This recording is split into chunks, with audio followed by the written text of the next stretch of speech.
thank you already for your attention. Your attention is the most important gift you can give. If we be really attentive at work, really focused on a task, we might call that form of attention concentration. If you've been lucky enough to be in a relationship where the other person has made you feel like the center of their universe, then we might call that love. And if you haven't already, don't worry, it'll come. All of you here now, focused on the wonderful speakers here today, focused on our red dots, giving us your attention, we might call that presence. Attention is the most fantastic gift you can give. Some people say time's your greatest asset. I prefer attention because it forces you to ask the question, how am I going to spend that time? And as human beings, when we focus our attention, we can achieve amazing things. We can send people to the moon. We can progress towards curing horrible diseases like cancer. And we can create technologies that connect us with the sum-total knowledge of the whole human race just through a simple web search. And we can also create technologies that connect us all together, so you can speak to anybody, anytime around the world. I think there's a problem brewing here.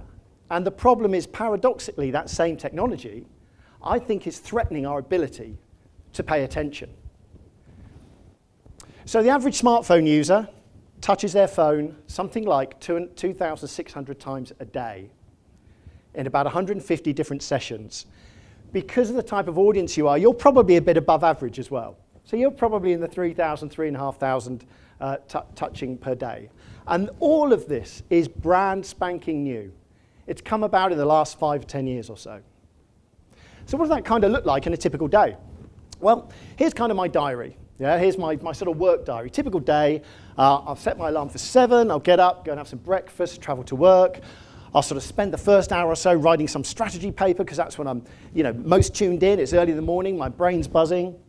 I'll write some strategy. I might meet the boss in the cafe, do some other presentation like a TED talk, get into that in the morning, meet with the team, have some lunch to recharge and refresh, go off into the city and meet some people, come back again and finish off with a bit of admin, just to kind of tidy up the day.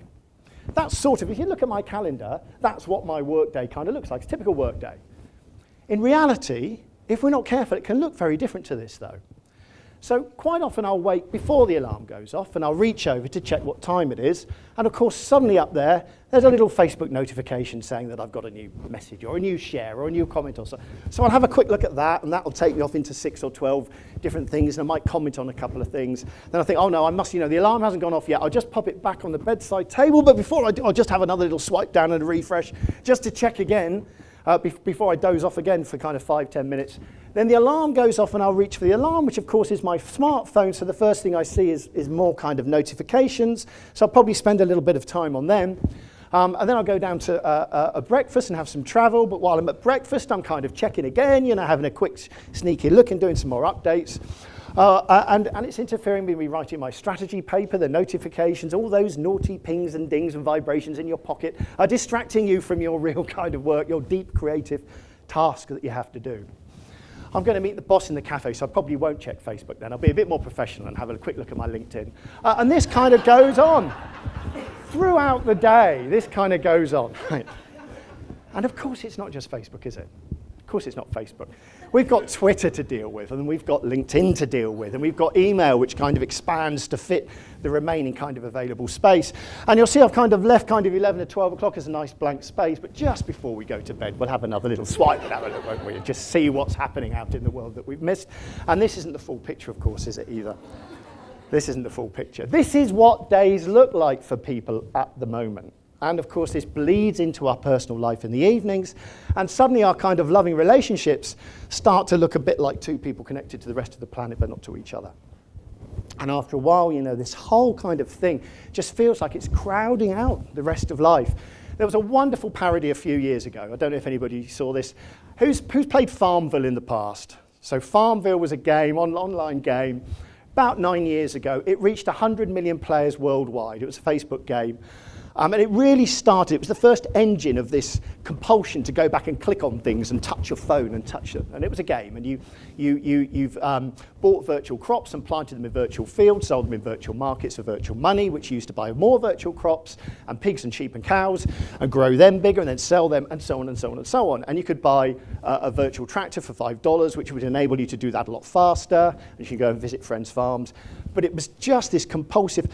Tens of millions of young boys were getting up in the morning and being in time for school because they were getting up to check their farm first before they went into school. Anyway, so there's one good thing came out of it. This guy developed this parody called Cow Clicker, and you just had an image of a cow. And what you had to do was every 6 hours go back and click on the cow, and if you went back and clicked on the cow, you earned the right to click on the cow again in six hours' time. And you could buy more clicks to click on your cow by spending what he called Mooney virtual currency. And Mooney obviously was a reference to the cow, but it was also a reference to Bill Mooney, who was the vice president of Zynga, the company that made Farmville. And this kind of predated a lot of these applications that we use, that we constantly kind of get embarked at by our technology to kind of respond to. And I see this in real life a lot. A few years back, I was doing some work in the music industry, and you go to a rock concert now, and half the people, the production company spent hundreds of thousands of pounds creating this wonderful high-fidelity experience, this incredible audio and the lasers and the light show. And the band spent years rehearsing their stagecraft to give you this fantastic experience, and half the people are up there looking, it's there, and they're looking up here through this crappy little device, recording it with an awful sound quality that they're going to share for a whole load of people who don't really care. Kind of weird to me. It's sort of showing up for the concert, but missing the gig. And I see exactly this at work, where constant interruptions. You know, people say we're supposed to be good at multitasking. You know, I wonder if multitasking is kind of screwing up multiple things at the same time. I might be really bad at multitasking, of course, because of my age, because of my gender, because of the wine quantity I drink in the evenings, or because of technology. I'm going to blame the last one. I think technology is very interruptive, very destructive, and actually research shows that if you're involved in a really creative task that needs your attention, and you get distracted, it takes you 25 minutes to get back on task.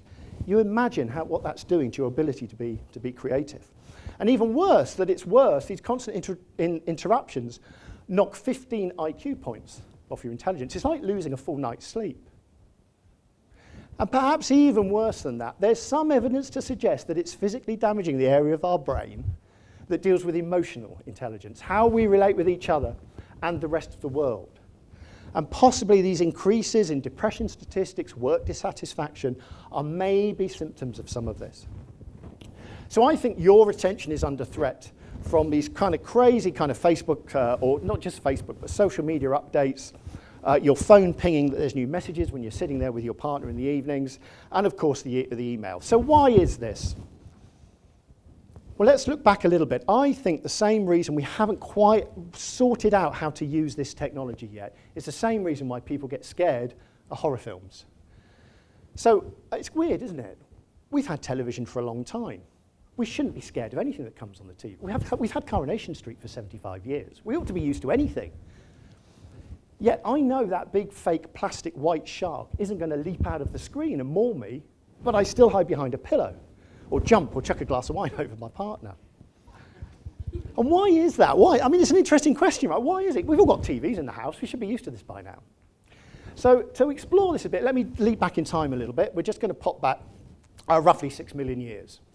So on this screen here, you've got 6 million years worth of human history, and we're in this bottom right-hand block here. So 60,000 blocks on the screen, each one represents 100 years of human history, and here we all are together in this last one. Human development, if you like, the hominids development started 6 million years ago, top left-hand corner, and time flows left to right down to the bottom. Our relationship with technology didn't really begin until about 3.4 million years ago. Early evidence of hand tool use. Rough rocks, sharpened rocks, and animal bones to dig up termites and roots. That was pretty much it in terms of technology for at least another 1.6, 1.8 million years or so, when we started creating our own hand tools, early hand axes, and carrying those with us to kind of, you know, sort of do the same thing. It's also the first time, apparently, that we sort of moved out of the African continent. Then about 700,000 years ago, we started to master fire, so we could sit around in circles like this and start to communicate. 400,000 years ago, we discovered sort of how to, the usefulness of shelters, and all this time brains are starting to grow bigger and more complicated until we get to this segment down here where we all are. Modern human beings, Homo sapiens, us, 200,000 years ago, emerging out of the Great Rift Valley in what we now call Ethiopia. So let's zoom in on that. Each block now still represents 100 years, 2,000 blocks on the screen. For much of that time as Homo sapiens, we were still wandering around the continents, foraging for food where we found it. 45,000 years ago, first time we kind of hit Europe. And then in the last 10,000 years or so, we harnessed agriculture, which means we could grow food in places other than where it was growing, which led to settlements and towns, and eventually cities in the sort of the last kind of 5,000 years. If we zoom in on those last two blocks, the last couple of hundred years, last 150 years, which this region's predominantly responsible for, the Great Industrial Revolution, which really formed the modern world that we're all kind of trying to get used to now. Zoom in on that final 100 years, the BBC broadcast its first experimental broadcast 95 years ago. Like I say, Coronation Street popped out about 20 years later. Early internet, in the 50s, as George Dyson, the science historian, points out, for the first 5 years of the internet, it was about 5 kilobytes big. That's about half the length of an MP3 audio, half a second, sorry, of MP3 audio.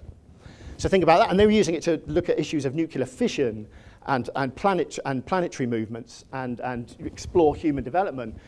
So when your 64 gigabyte smartphone isn't big enough anymore, you need to upgrade, just think about what those guys were doing with 5 kilobytes back there. And then Tim Berners-Lee kind of gave us the World Wide Web, which is what most people, a bit of the internet that most people call the internet and most people use. And then in this final slither 10 years ago, smartphones hopped onto the scene, and that's when the fire hose of interruption really started. Just think about what you've seen there. 60,000 blocks representing 6 million years of human history. We've zoomed in on that last little segment in the bottom of 200,000 years of Homo sapien development, zoomed in on the final block of that, and this little slither has had such a massive impact on us so suddenly that we haven't got used to it. And I think that's the same reason why we jump when we see a shark on the screen. For most of human development, if a shark was swimming towards you, it really was swimming towards you. If a tiger was running towards you, it really was running towards you.